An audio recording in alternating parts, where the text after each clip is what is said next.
हिमाचल कांग्रेस अध्यक्ष को लेकर सूत्रों के हवाले से बड़ी खबर। कुलदीप राठौर ही बने रहेंगे अध्यक्ष। लीडरशिप में बदलाव के मूड में नहीं कांग्रेस।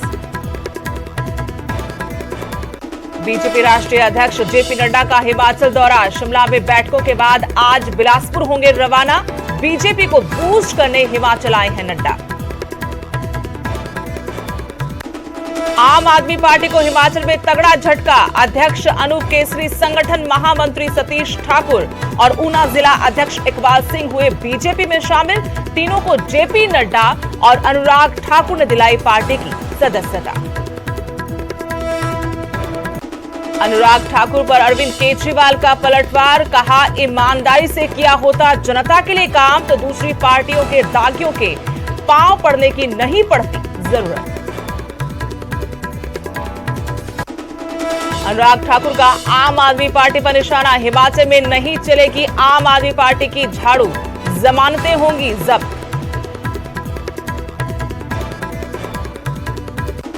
ऊना में मारपीट का वीडियो वायरल। नाबालिग से छेड़छाड़ का आरोप, आरोपी ने भी दर्ज करवाया केस। और नवरात्रि का आज 9वां दिन। सिद्धि धात्री मां की हो रही पूजा आराधना। माता के जयकारों से गूंजे मंदिर।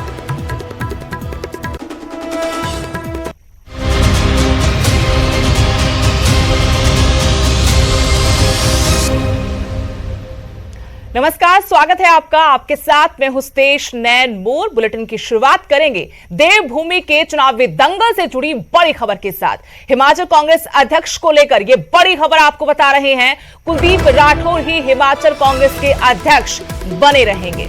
लीडरशिप में बदलाव के मूड में कांग्रेस आलाकमान नहीं है, ये सूत्र जानकारी दे रहे हैं। प्रदेश अध्यक्ष और नेता प्रतिपक्ष नहीं बदले जाएंगे, ये आलाकमान की तरफ से फिलहाल फरमान। सूत्रों के हवाले से बड़ी खबर है। आला नेताओं को चुनाव में बड़ी जिम्मेदारी दी जा सकती है। इनमें प्रतिभा सिंह, आनंद शर्मा, सुखविंदर सुक्खू के नाम शामिल है, जिनको चुनाव में बड़ी जिम्मेदारी पार्टी हाईकमांड की तरफ से दी जा सकती है।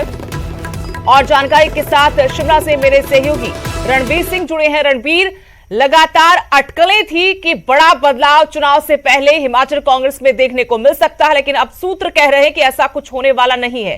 क्या जानकारी, क्या अपडेट है? जी हरिके, जो कांग्रेस से जुड़े सूत्र है वो लगातार ये कह रहे हैं कि हालांकि मंथन जरूर हुआ, अलग अलग विधायकों ने अपनी राय जो है आलाकमान के पास रखी है, अपनी बात भी रखी है।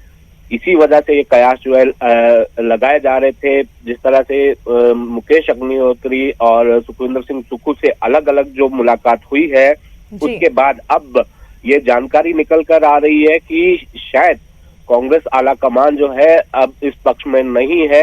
सारी स्थितियों को देखते हुए और जो मौजूदा हालात हैं उसको देखते हुए कि शायद अभी अध्यक्ष जो है नहीं बदला जाएगा, ये जो है बात निकल कर आ रही है। और ये भी सूत्र बता रहे हैं कि जो नेता प्रतिपक्ष है उनको बदलने की भी बात कही जा रही थी। 2-3 नेताओं के नाम उसमें लिए जा रहे थे, फिलहाल उसे भी नहीं बदला जाएगा, ये जो है जानकारी निकल कर आ रही है। और सूत्र ये भी बता रहे हैं कि पार्टी में संतुलन बनाने के लिए और जो चुनाव है आने वाले, चाहे वो नगर निगम शिमला के और विधानसभा चुनाव है इस साल के अंत में, तो इसमें जो है जो प्रतिभा सिंह है उन्हें एक अहम जिम्मेदारी मिलेगी और आनंद शर्मा को जो है यहाँ पर इग्नोर नहीं किया जाएगा, उन्हें भी महत्वपूर्ण जिम्मेदारी दी जाएगी। और साथ में सुखविंदर सुक्खू का भी नाम जो है इसमें चल रहा है कि उन्हें भी अहम जिम्मेदारी दी जाएगी।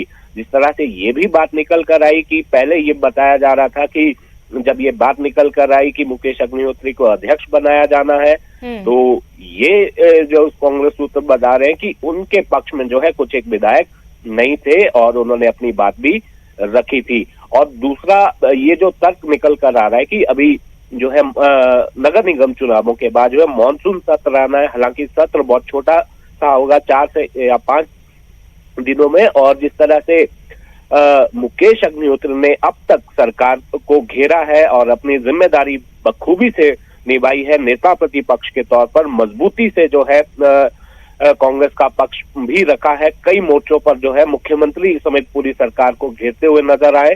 तो यहाँ पर अभी जो नेता प्रतिपक्ष को बदलना पार्टी के हित में नहीं होगा, ये भी जो है सूत्र बता रहे हैं। लेकिन सुक्खू की जो भूमिका है वो अहम इसलिए मानी जा रही है क्योंकि संगठन में पकड़ उनकी है और लंबा अनुभव उन्हें है संगठन में काम करने का है और अहम पदों पर वो रहे हैं, चाहे वो एनएसयूआई से लेकर यूथ कांग्रेस से लेकर और जो कांग्रेस के अध्यक्ष भी वो रहे हैं। लेकिन यहाँ पर हॉली लॉज की कदकाठी को देखते हुए, उनका जो है सियासी कद को देखते हुए और जिस तरह से प्रतिभा सिंह ने विपरीत हालातों में जो जीत दर्ज की थी उपचुनावों में, उसको देखते हुए और जो वीरभद्र सिंह का जो वोट बैंक है उसको ध्यान में रखते हुए ये जानकारी निकल कर आई है कि उन्हें अहम जिम्मेवारी दी जाएगी। जहां तक आनंद शर्मा का सवाल है, वरिष्ठ नेता है और लंबे समय से संगठन में रहे हैं और सांसद के तौर पर भी उनका जो काम है वो सराहा गया है। छवि जिस तरह से उनकी है कि कोई भ्रष्टाचार का आरोप उन पर नहीं है, तो ऐसे में ये संतुलन जो है बना रही है, ऐसा जो है कांग्रेस सूत्र। लेकिन रणबीर, सवाल ये भी है कि किस चेहरे के साथ चुनाव लड़ा जाएगा। कांग्रेस की तरफ से इस बार सीएम चेहरा कौन होगा, क्या इसको लेकर अभी फिलहाल किसी तरह का मंथन नहीं हुआ है या फिर मंथन हुआ है, खबरें बाहर नहीं आ रही, या फिर कांग्रेस अभी तय नहीं कर पा रही कि अब किसको आगे कर चुनाव लड़ा जाएगा, क्योंकि वीरभद्र सिंह के बाद कोई कौन सा ऐसा बड़ा चेहरा जिसके पीछे बाकी पार्टी के नेता चलने को तैयार हों? देखिए, जहां तक मास लीडर की बात करें तो ये सच्चाई है कि इस वक्त जो है कांग्रेस के पास ऐसा चेहरा प्रतिभा सिंह को छोड़कर ऐसा कोई चेहरा नहीं है जिसका जो है 68 हलकों में जो है वो प्रभाव वो रखते हैं। वो भी इसलिए प्रभाव रखते हैं क्योंकि वीरभद्र सिंह का नाम उनके साथ जुड़ा हुआ है, सांसद भी वो है, तीसरी दफा अब पहुंची है। जहां तक सुक्खू की बात है, वो मास लीडर नहीं आते, संगठन में हर जगह उनकी पकड़ जरूर है, ये मानी जाती है। और जो क्षेत्रीय संतुलन के हिसाब से हमीरपुर से वो आते हैं और मुकेश अग्निहोत्री की बात करेंगे वो ऊना जिला से आते हैं, बॉर्डर का इलाका है हिमाचल का। तो ये सारी बातें हैं। लेकिन अभी जो कांग्रेस सूत्र ये बता रहे हैं कि फिलहाल ये शायद इस बार जो कांग्रेस आला कमान है वो मुख्यमंत्री का चेहरा शायद ना घोषित करे। हालांकि कांग्रेस क्या तय करती है ये तो आने वाले वक्त में बिल्कुल पता चलेगा, लेकिन फिलहाल ऐसा नहीं लगता कि जिस तरह से पार्टी में बिखराव है, गुटबाजी है और कई धड़ों में जो है कांग्रेस बंटी हुई है, इसको देखते हुए शायद कोई चेहरा जो है प्रोजेक्ट कांग्रेस नहीं करेगी। लेकिन इतना जरूर है, संगठन में बदलाव को लेकर जो बातें निकल कर आई है, जो संतुलन किस तरह से बनाना है। हालांकि मौजूदा वक्त में कांग्रेस जो आम आदमी पार्टी और भाजपा दोनों से जो है पिछड़ती हुई नजर आ रही है। कांग्रेस की जो तैयारी है वो जो है संगठन के भीतर जो गुटबाजी चल रही है वो ज्यादा हावी होती हुई नजर आ रही है। और जहां तक तैयारियों का लिहाज है, कांग्रेस के दफ्तर में अभी देखा जा सकता है कि किस तरह का सूनापन है, जबकि भाजपा और आम आदमी पार्टी पूरी तरह से एक्टिव यहाँ पर नजर आ रही है। जहां तक सियासी मुद्दों की बात है, सरकार को घेरने की बात है, कांग्रेस जो है प्रेस कॉन्फ्रेंस के अलावा और ज्यादा कुछ नहीं कर रही है। छुटपुट जगहों पर प्रदर्शन जरूर होते हैं, लेकिन पार्टी में जिस तरह से अंदर से बिखराव है वो इसकी वजह मानी जा रही है। इसके लिए कांग्रेस आलाकमान जो है जल्द बड़े और कड़े फैसले लेगी, ये भी जानकारी निकल कर आ रही है, ताकि चुनावों में जो है कांग्रेस पूरी मजबूती के साथ उतरे। सुदेश, शुक्रिया रणबीर तमाम जानकारी के लिए। तो देखना ये होगा कि क्या बिना चेहरे के चुनावी दंगल में उतरेगी कांग्रेस। और बदलाव को लेकर जो खबर मिल रही है, सूत्र बता रहे हैं कि कोई बड़ा बदलाव नहीं होगा। हालांकि अटकलें थी कि चुनाव में उतरने से पहले हिमाचल कांग्रेस में बड़ी सर्जरी होगी, पंजाब में जो हुआ उसे दोहराया नहीं जाएगा, लेकिन फिलहाल सूत्र कह रहे हैं कि कोई बड़ा बदलाव नहीं होगा। बीजेपी राष्ट्रीय अध्यक्ष जेपी नड्डा हिमाचल दौरे पर हैं। हिमाचल दौरे के दौरान नड्डा के आज भी कई कार्यक्रम हैं। शिमला में बीजेपी नेताओं के साथ मिलकर वो रणनीति बनाएंगे। शिमला के बाद बिलासपुर के लिए रवाना होंगे जगत प्रकाश नड्डा। चुनावों के लिए कार्यकर्ताओं को जीत का मंत्र देंगे। कल रोड शो हुआ था शिमला में और रैली को भी संबोधित किया था। हुंकार भरी थी, शंखनाद था बीजेपी का, चुनावी शंखनाद औपचारिक तौर पर। हालांकि इसे बीजेपी की तरफ से कहा गया कि 4 राज्यों में जो शानदार जीत हासिल हुई है बीजेपी को, उसके बाद जेपी नड्डा का स्वागत। लेकिन ये जवाब भी था आम आदमी पार्टी के मंडी रोड शो का। बड़ी तादाद में कार्यकर्ताओं को जुटाकर इस रोड शो के जरिए जेपी नड्डा और मुख्यमंत्री जयराम ठाकुर, कैबिनेट मंत्री अनुराग ठाकुर की तरफ से कार्यकर्ताओं में जोश भरा गया। बीजेपी कार्यकर्ताओं को बूस्ट करने के लिए जेपी नड्डा के कार्यक्रम को इस तरीके से रखा गया ताकि वो जीत का मंत्र दें आने वाले विधानसभा चुनावों के लिए। उधर चुनावों की रणनीति तैयार करने में बीजेपी जुटी हुई है। आज सीएम जयराम ठाकुर कांगड़ा दौरे पर रहेंगे, कांगड़ा में कार्यक्रम में शिरकत करेंगे। बैठक के बाद यहां से फिर शिमला उनकी वापसी होगी। चुनावों में पूरी ताकत के साथ बीजेपी उतर चुकी है, रणनीति बनाई जा रही है, मंथन का दौर भी जारी है। वहीं जमीन पर उतरकर कार्यकर्ताओं के बीच जाकर भी संगठन को मजबूत किया जा रहा है। लोगों के बीच पहुंच रहे हैं लगातार मुख्यमंत्री जयराम ठाकुर। बड़ी सौगातें दी जा रही, करोड़ों की सौगात। आज उनका कांगड़ा का दौरा है, यहां कार्यक्रम करेंगे, इसके बाद फिर शिमला उनकी वापसी होगी।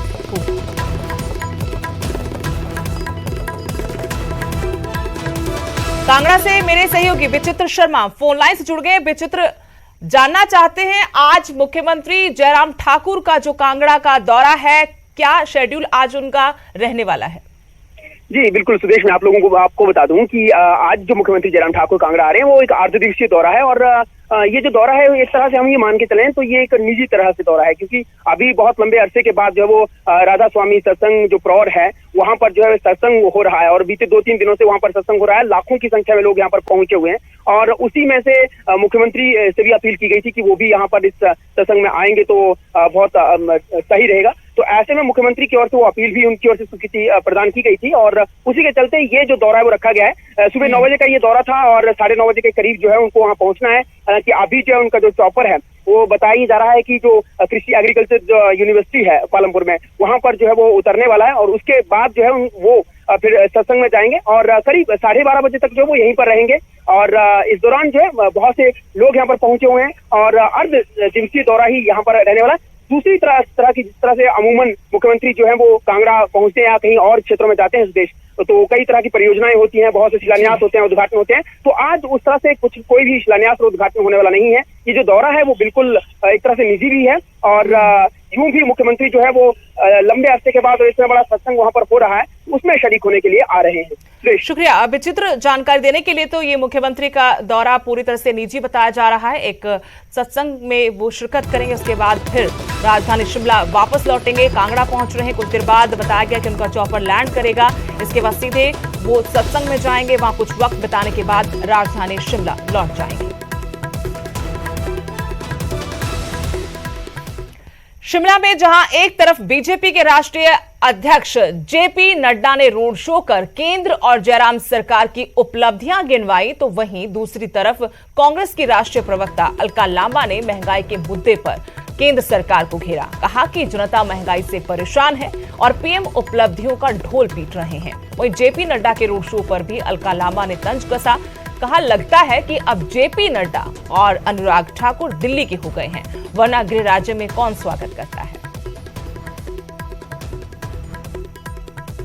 है उसने हिमाचल का हक छीना है और जब जब बीजेपी आई है उसने हिमाचल को हिमाचल का हक दिया है। इस बात को हमको याद रखना चाहिए। आप लोग भूल गए होंगे, याद करो 10वां वित्त आयोग, 11वां वित्त आयोग, याद करो जब आपका स्पेशल स्टेटस ले लिया गया था, याद करो जब सेंट्रल स्पॉन्सर्ड स्कीम में केंद्र अगर 60% देता था तो 40 आपका लगता था और सिफारिश क्या थी कि 50-50 कर लो। यह थी मनमोहन सिंह की सरकार की सिफारिश। आपने 2014 में मोदी जी को प्रधानमंत्री बनाया, आपने भी डिमांड की थी, मुझे याद है अच्छे तरीके से। शांता कुमार जाया करते थे न्याय यात्रा लेकर के, मुझे याद है अच्छी तरीके से। प्रेम कुमार धूमल जी दिल्ली के दरबार में अपनी बात को गुहार लगाते। उधर केंद्रीय मंत्री अनुराग ठाकुर ने कहा कि विरोधी चाहे कुछ भी कर ले, इस बार भी भाजपा ही सत्ता में आएगी और जीत का छक्का लगाएगी। केंद्र और प्रदेश की नीतियों से प्रभावित होकर लोग एक बार फिर भाजपा पर ही अपना विश्वास जताएंगे। मोदी जी के नेतृत्व में देश के 4 राज्यों में जो कमल खिला है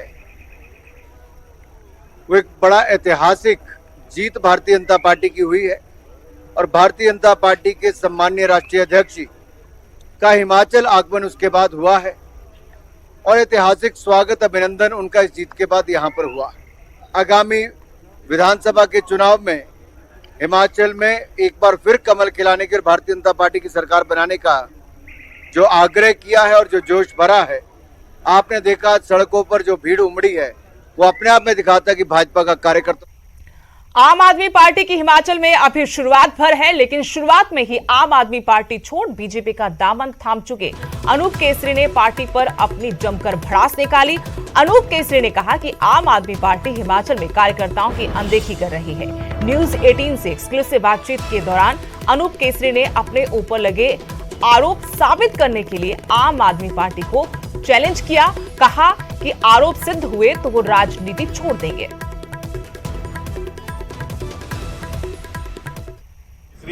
क्या वजह रही कि अचानक से प्रदेश अध्यक्ष को पार्टी छोड़नी पड़ी? क्यों आपने पार्टी छोड़ी?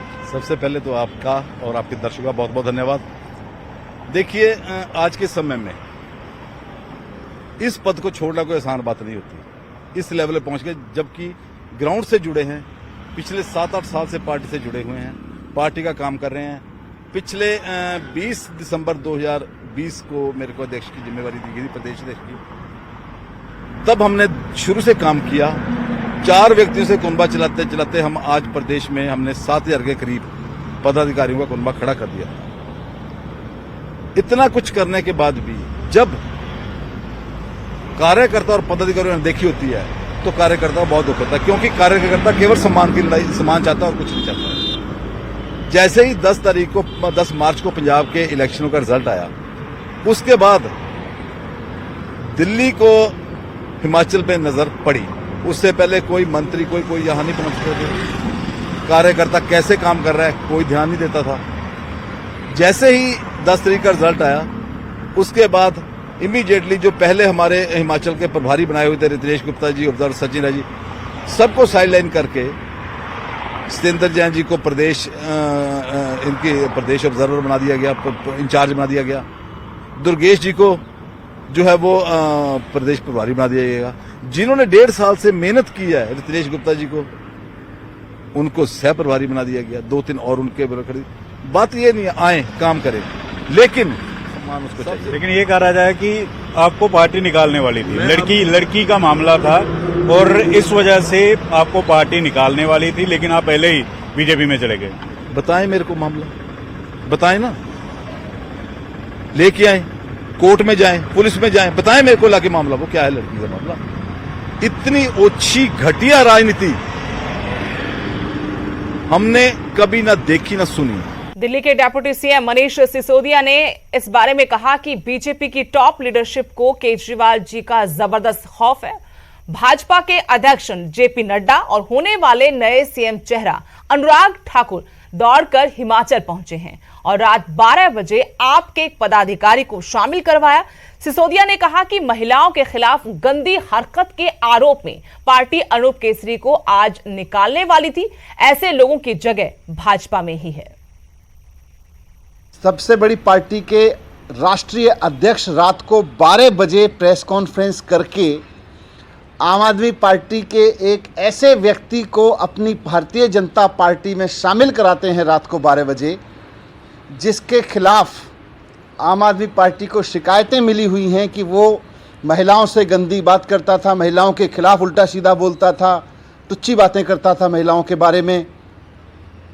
ऐसे आदमी को, उसकी रिकॉर्डिंग्स हैं, ऐसे आदमी को जब आम आदमी पार्टी ने बुला के कहा कि हम आपके खिलाफ जांच करा के कार्रवाई करेंगे, और आज जिसको हम पार्टी से निकालने वाले थे, वैसे महिलाओं के खिलाफ टुच्ची और गंदी बात करने वाले व्यक्ति को गले लगा के भारतीय जनता पार्टी के राष्ट्रीय अध्यक्ष और उनकी पार्टी के केंद्रीय मंत्री अनुराग ठाकुर जी, जेपी नड्डा जी उधर, और हिमाचल के भावी मुख्यमंत्री उम्मीदवार अनुराग ठाकुर जी, इन्होंने रात को 12 बजे अपनी दुनिया की सबसे बड़ी पार्टी में उसको गले में बाहें डाल के उसका स्वागत किया।